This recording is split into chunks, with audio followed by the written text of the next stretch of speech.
I'm looking to buy a new car. Let's see if this article can help me. Yep. Yep. Let's see if this article can help me. How you guys doing? My name is Hero. This is Coding with Strangers, and I need a new car. Fun story. I drive a very old car, and I'm a very large person. And back in the day when it was cool to have all those super fast cars, I definitely wanted one. I definitely got one. And I've taken great care of it. Dare I say, there's a myth about American cars. American cars are made to be taken care of. And bare minimum. Gas, get your gas, your oil, spark plugs, change the battery here and there. Foreign cars are made to withstand the test of time. So one car is designed for people who actually take care of the car, and another car is designed for people who don't. That's why Americans do so poorly with cars. But it's become apparently clear to me that I don't do as much driving as I want to anymore or need to. The vast majority of my driving revolves around going to the gym, going to the office, and an occasional trip to the city. But I've substituted me driving to the city with taking the train. It's much easier, it's much more convenient. And then finally going to the gym, if I'm keeping it real, it's 4 miles away from my house. I could get my cardio in every day if I got a bike and just rode in. But, there's this thing called snow, and pedestrians be getting fucked up by cars all the day. I'm not doing it. So I'm saying, what's the happy medium here for me? If I do get a new car, I want it very much to be an electric car. I feel like that would be my giving on to the community, doing my part. I'm doing my part. There's definitely drawbacks from that, whether you want to believe that child labor is needed to make those batteries possible, or the insufficient laboring in foreign countries to make the car parts. There's always a downside to everything, and while I'm here talking about all the righteous things, it's no joke, I do not have all the answers. I know, it's hard to believe. Beta! Hey, I don't know much about both of the categories, and I feel like a lot of people don't know much about the other side. So let's take a closer look into what's the give and take versus electric versus gas. And I see, so cars are traps, go car free.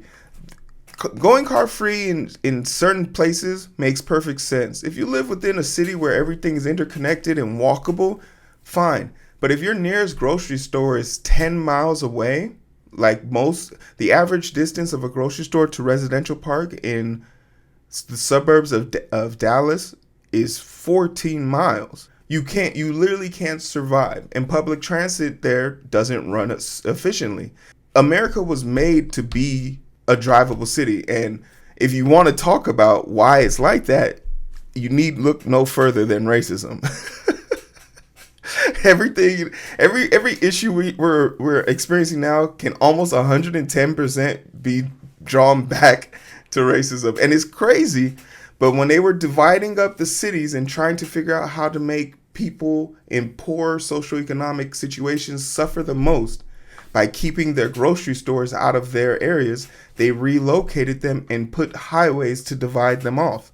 Meaning you would have to get onto a highway or go under one or drive over one, more accurately, walk or cross one, which would be more dangerous. So people didn't do it. So the only way to consciously do it was to have a car. I know you're probably chagrining and saying all this. You want me to ruin something else for you? Go look up why the ice cream song is the ice cream song. But I digress. But I want to look at this from a critical standpoint. And I'm starting to look into it. So let's take a closer look from the top, shall we? Electric versus gas cars. Is it cheaper to drive an EV?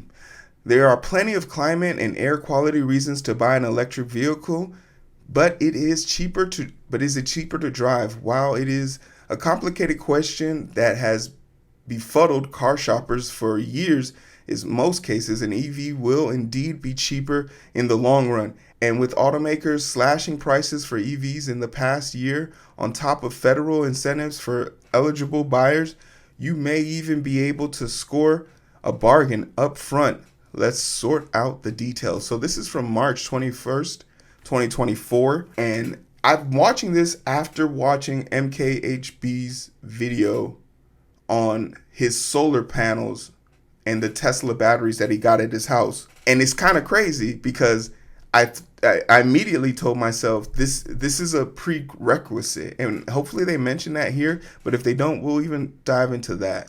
Sticker price for electric cars versus gas cars. According to data, Cox Automotive, parent company of Kelley Blue Book, scam site, man. The average price paid for a new EV has fallen significantly. September 2023, it came down from $1,430 over the prior price of $2,800 more than the average paid for a new gas-powered vehicle. And with the EV market growing rapidly, the price margin is expected to shrink even more in the coming years as manufacturers produce more affordable models and improve the battery technology, the most expensive part of an EV. So that's an immediately upfront cost. That one thing I know about, and I noticed that they didn't mention, I don't know if they mentioned it here, but one thing that is significantly a red flag for buying a used electric vehicle is you have to be prepared to change the battery out, which is the most expensive cost. The batteries in these vehicles tend to have a short life cycle in comparisons to the car parts. Most car parts can last easily 20 years. The batteries in those vehicles, as you can probably tell, if you have a 20-year-old car, you definitely don't have a 20-year-old battery. So that's something that has to be changed in gas cars, and they're on a smaller scale. So I'm assuming something that runs fully on them is another thing. You can mitigate some of the costs by making use of the tax incentive, which can shave thousands off of EV price tags. The federal EV tax credit offers $7,500 for new EV and for first time $4,000 for used EVs. Okay. $7,000 off the top? $4,000 on the lot? You've got me titillated with interest. For eligible buyers, the EVs, in addition, new rules for the U.S. Department of Treasury will soon allow participating auto dealers to provide the tax credits directly to consumers at the point of sale, making its savings more immediate. Be sure to also consider adding EV chargers to your home. Okay, so this is actually something I did want to talk about. Charging from a standard 1,200 volt outlet for 8 hours overnight will add about 32 miles of range, which is typically plenty for daily driving needs. 32 miles, 4 and 4, 8, 6, 6, 12, 8, 20. So yeah, I guess my average 12, 30. Down and back is 15, so that's 32. So, I would be a little bit more. It's about 11 miles to my job from where I am. Okay. 2,000 miles. But this, I feel, has to be a prerequisite. If you do get an electric car, you have to own your home. You have to own your home, or you have to have a way of charging your vehicle without interruption. And if you have these battery chargers at your house, a bad decision not to have solar panels attached to it. So a prerequisite for this, and why electric cars probably seem very unappealing to the generation that probably wants them the most, is the prerequisites of having them. In order for you to have an electric vehicle, you have to have a residence or a place to do it. And I don't think apartment complexes are good enough, because apartment complexes house upwards of 400 people. All 400 parking spots do not have electric capability. And if I was to be generous and say 10% of that 400 needed an electric vehicle outlet charge, in most apartment complexes, they are only outfitted for 4, maybe 5. The most I've seen is 10, and that was for a place that housed 600 residents. So the compromise isn't there. The prerequisite, I honestly believe, is you need a home and you need solar panels. MKHB's video does a great job of showing how he is basically getting paid to have these solar panels, and the biggest dividend from his electric panels is his AC unit, which runs on electricity, and charging his vehicle. Those are the two biggest dives in his thing, in the like takeaways from his battery. And he managed to come out in the positives, to where he was storing up credit and doesn't have to pay his bill for 3 months into the next cycle. He's building up credit. So that prerequisite alone disqualifies a lot of people from buying an electric car. And I'm okay with this mindset. I think for me personally, for me to buy an electric vehicle, it would have to be attached to a house with my own solar panels so that I can better control that livelihood. Now, if you run into a situation where you can definitely rent a house that has those amenities to it, okay, then you're fine. But the prerequisite to getting an electric car comes with buying a house first, which is kind of crazy, but is the only intuitive way I can think about it. I'm happy they brought this up. Cost of electricity versus gasoline. I think this is a no-brainer. Here is where EV owners win out. Yeah, going electric means you get to skip the pricey trips to the pump, which is one of the biggest draws for making the switch.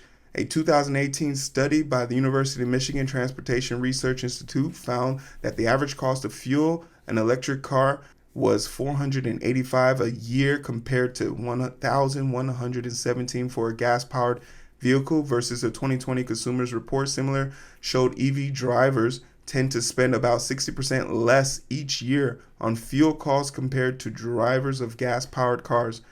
And 2023, the nonpartisan policy firm Energy Innovation released a report showing that their savings benefit drivers across the United States. Every EV model is in every state is cheaper to fill than a gas-powered vehicle. So, all in all, I don't think this is up for debate. It's not an argument. It's the impact on the environment, the impact on drivers. And I also remember reading within this article that electric drivers don't drive as much. they live because they, and I don't know if it's subconscious or because they already become conservative people, or the people who need electric vehicles are probably more conservative drivers. They are better at arranging their tasks to make sure that they can get all of their drivings in and all of their tasks in. There's a part of me that can't wait, and I'm surprised it hasn't happened. I know the technology's out there, but there should be a way for the panels on the roof of the car to absorb sunlight so that there's a constant charge constantly going on. That part, I'm pretty sure there's a reason behind it. Maybe there's some flex on it, but the technology is definitely going to get better. But I immediately thought to myself, charging stations would go away if we could figure out a way to put that on top of it. I'm way out of my element, but I'm more than open to understanding what that comes with. Maintenance costs for electric versus gas. This is something interesting because we know that there's a lot of parts in here, and whether or not we want to believe it, say for example Tesla, where the warranty of your vehicle goes out the window if anyone else touches the vehicle. How prepared are third-party markets for electric vehicles, especially with the domestic vehicles, which happen to do surprisingly worse? Well, am I surprised that American-made shit breaks faster? No, I'm not. But also, American consumers are really bad at taking care of their appliances. When was the last? You're saying no or not? When was the last time you cleaned your washing machine or your dishwasher? Before you sit here and fight with some random dude on the internet, go look at your own home appliances. The amount of people that don't know that their furnaces come with air filters, fascinating. I've done pathology samples on air furnaces filters that haven't been changed in 6 years, and everyone's confused why all the kids in the house have asthma. It's because the cigar you smoked from 1986 is still in there. Without spark plugs to replace or oil changes, electric vehicles have a clear leg up on maintenance costs. EV also have the unique feature of regenerative braking, recovering the energy normally lost to braking. What the hell?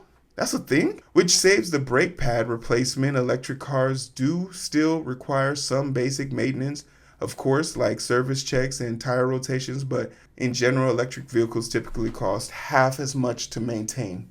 That's interesting. Lifetime cost, EV would always be cheaper on the highway. The net saving range is $7,000 to $11,000.